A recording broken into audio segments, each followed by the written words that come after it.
1, 2, 3. Hi, first hour. Wow. I'm sorry, first hour. Clearly my 6th hour is a bunch of lamos. If you're watching this right now and it's Friday, sorry, first hour. Sorry for what you're gonna have to learn here. Also, I'm super sorry that I'm not here. If you're a random YouTuber, why are you watching this? But if you are in my first hour, please enjoy this. And this is a message from me from the past to you in the future. Or wait, present. Or wait. Future now. The future now from the past me presently. I'm confused. Keegan Hickey just winked at you guys. Oh, winked at me? Okay, this just got weird. So let's begin. We're going to post transactions from the journal to the ledgers. We'll start with the first one. So the first one is a March 1st cash of debit of 5,000. So you're going to go to your cash ledger, which is on the very back. And we're always do the date first. So we're going to have Mar 1.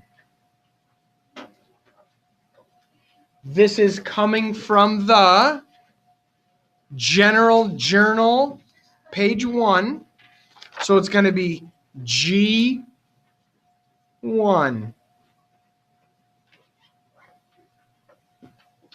The General Journal transaction is a debit of 5,000.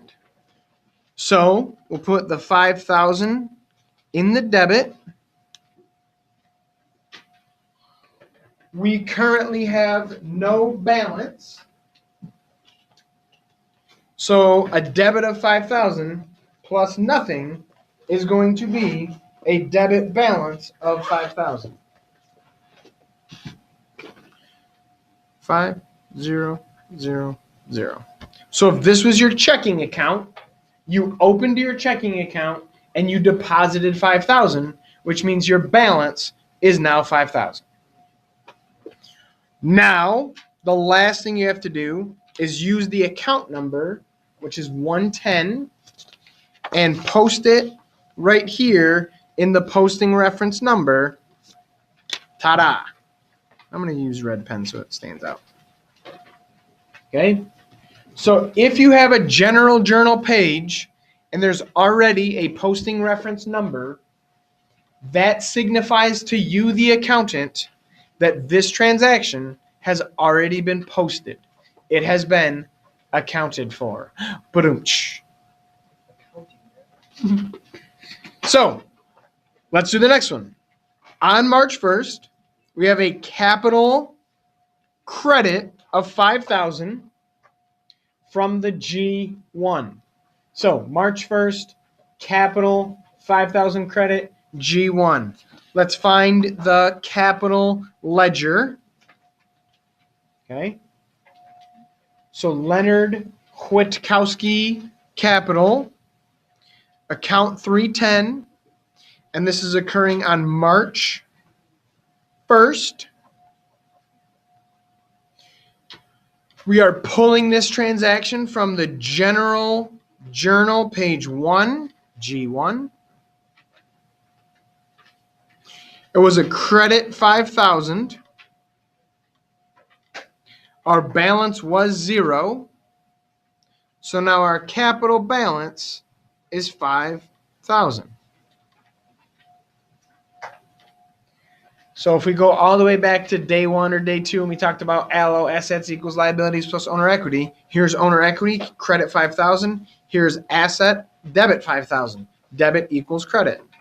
If you were to make this into a T chart, like back in the old days, you got cash, capital, cash, debit 5,000, capital, credit 5,000. Okay? All of the things we've been doing are building on each other. The account number is 310. So you post, was it? No, 310. Capital is 310, drawing is 320. YouTube, that was Keegan being wrong. So if you see him today, which is tomorrow, but it's actually yesterday for us, tell him he's dumb. Oof, it's going to hurt. Next one. March 3rd, prepaid insurance is a $660 debit. Thanks. So find the asset account, prepaid insurance, and you're going to do a $660 debit on March 3rd. Prepaid insurance on March 3rd from the G1, $660 debit, $660 debit balance. So you paid for insurance. Your insurance balance, the asset account, went up. The account number is 140. So go back and post that right here on the line. Now we get into the exciting stuff. We're going to have a cash credit because we paid cash for insurance. So cash on March 3rd is a $660 credit. So let's hop back to the cash ledger and remember our process. First, we do the date. So just write 3. You don't have to rewrite Mar. It's implied that it's March. It is still from the G1.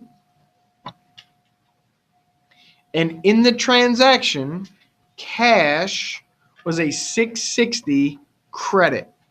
So write $660 on the credit side.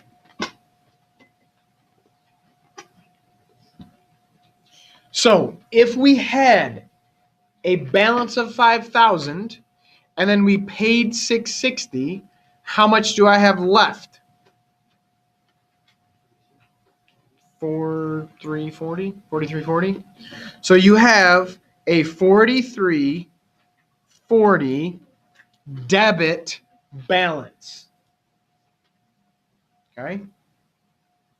So all this is $5,000 as the positive side. So cash, remember, the debit is a plus, the credit is a minus. If you want to write that at the top, write that at the top.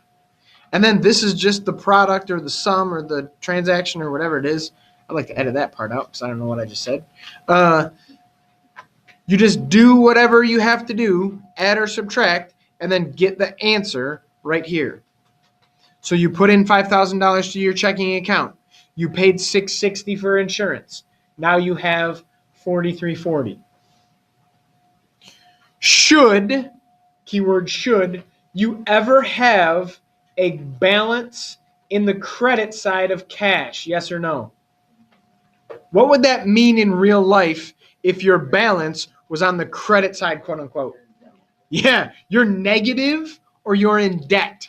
That would be bad. We will never have that as long as our business is running correctly. So we go back. We have account number 110. Put that right there.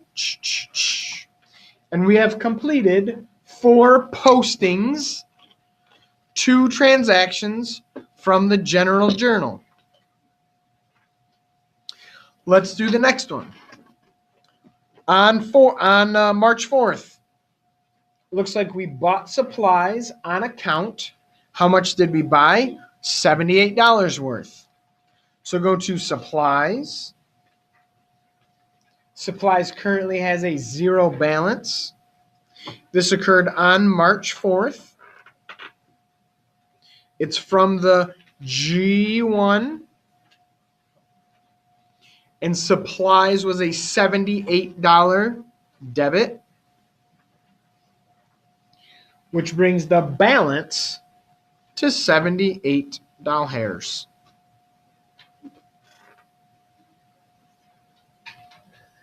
Who said that?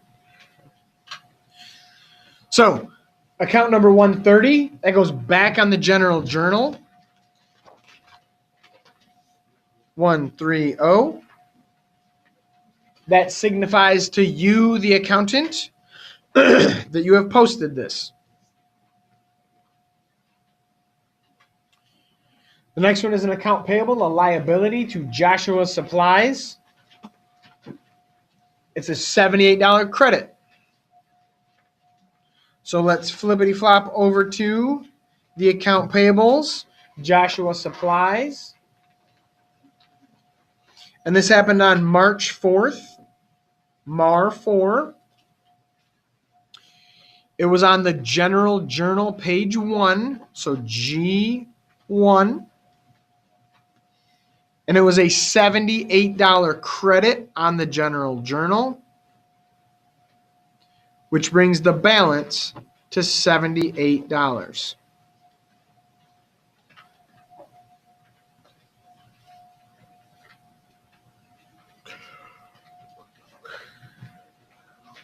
The account number for Joshua Supplies account payable is 210. So back on the General Journal, put the number 210.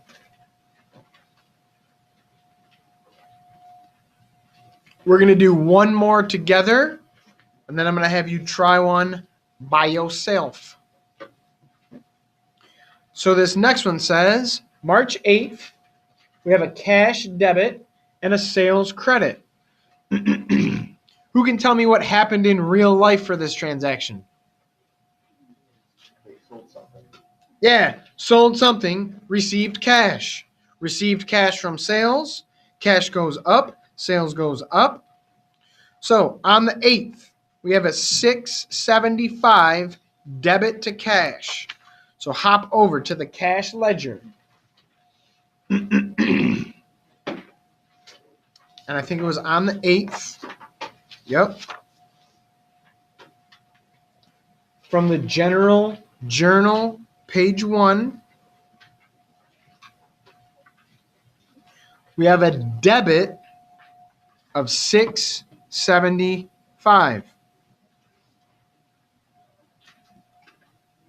So if I have a debit and my balance is a debit, what am I doing? Adding or subtracting, everybody? Adding. Good. So go ahead and add these up, and you get $5,015 cash. So back to the real life example. You put $5,000 in your checking account. You spent $660 on insurance, and then you made a deposit of $675. So your account went up, your account went down, your account went up. Post 110 on that cash line. And now let's do sales. Sales on the 8th is a $675 credit. So sales on March 8th from the G1 is a $675 credit, which brings the balance to $675 on the credit side. The account number is 410. So you go back to the General Journal and you post 410. Okay. I am now going to pause the YouTube video and let you guys do this next transaction. The transaction is on the 9th, probably something like sold services on account to Danielle Brastad. So sales goes up and account receivable goes up. Let's go ahead and post those. And we'll come back together in a second. YouTube, you'll come back to us in like literally 1 second. Pause. All right, welcome back, YouTubers. Thanks for sticking around for the 1 second pause in the video. We're back live. We're going to do transaction on March 9th, which is an account receivable debit and a sales credit. So you would find your account receivable ledger to Danielle Brastad, and it's a 163 debit on the 9th. So we go to March 9th from the G1, and you should have posted a debit of 163. Yep. Which brings your balance to 163. So Danielle owes you $163. That's a lot of dollars. The account number is 120. So you post that back in the posting reference column. And then the next one is sales. So on March 9th, you have a sales credit of 163. So you go over to the sales ledger on the 9th from the G1. It's a 163 credit. So what is going to happen to my balance? It's gonna add those two numbers together. Yeah, add those two numbers together. So 675 plus 163 equals an 8 there. What is it? 838. Thank you. So your new sales balance is $838. Should sales ever have a debit, yes or no? Never. No. You can't have a negative sale. Someone walks in and is like, hello, I would like to not buy that candy bar. So give me my money back for not buying it. That doesn't exist. That's not a sale. You can have a return, but that's a different issue. So the account number is 410. So we go back to here, post this, 410. We have 4 transactions left on 4 separate dates. Let's do rent expense first. Who wants to walk me through the entire posting for rent expense? Who wants to be YouTube famous? Keegan.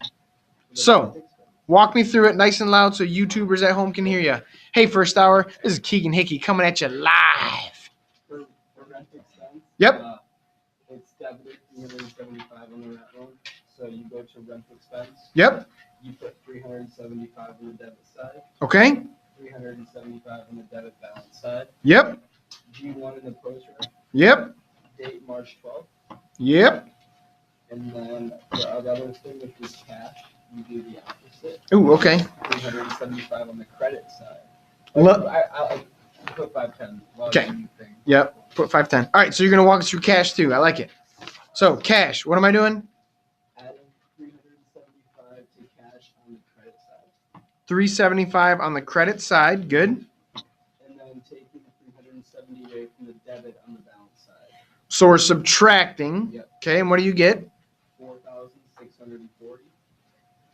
Awesome. And what date did that occur on? March 15th. Oh, no, March 12th. Good. And where was that transaction from? Cash, which is 110, and G1. G1. Good. And it's 110. So you go back to here. 110. Crushed it. Thanks, Keegan. So that's that whole transaction. We have 5 more minutes. Let's do one more transaction. Who wants to walk me through it? I would love to, but I don't know. Go ahead, Ben. So we have an account payable and cash. Looks to me like we're probably paying cash on account. So walk us through it, Ben. Okay, so on March 15th, Yep. you're Yep. going to the and you're going to add 50 to the Joshua Supplies debit, Good. and that means your credit on your credit side, because the payable is going to go down to 28, Good. and then you're going to go to your cash on 1, Okay. and you're going to grab date U1, and then you're going to go to 50 to credit, and you're going to go from 4,640 down to 4,590 Nice. debit. And it was 110 and 210. So you would go back and post 210 and 110. So in that transaction, we debited the account payable, which made the balance decrease. We credited cash, which made the balance decrease. We posted the date. We posted the source reference or the posting reference. And then we updated the balances. Everybody take a look real quick. Here's something that I saw some of you do in chapter 3. You posted all of the dates first, right? I saw some of you do that on your test. Here's what you're going to have to fight off. What should the post reference number be for every single cash transaction? 110. Some of you are going to want to, in your heart of hearts, because you know it's worth a point, write 110 every time you see cash. Why would I suggest you don't do that? Because then you don't know if you actually posted it here or not. The same thing is true over here. You know we only have general journal page 1. Therefore, every single transaction we post has to be G1. Resist the temptation to take a shortcut and write G1 and do it as you go. So for that, YouTubers, this is Accounting Man signing off. Good luck on your ledgers. Happy Friday, first hour. Peace and love. You can account on that. Where's my cursor? Oh, there it is.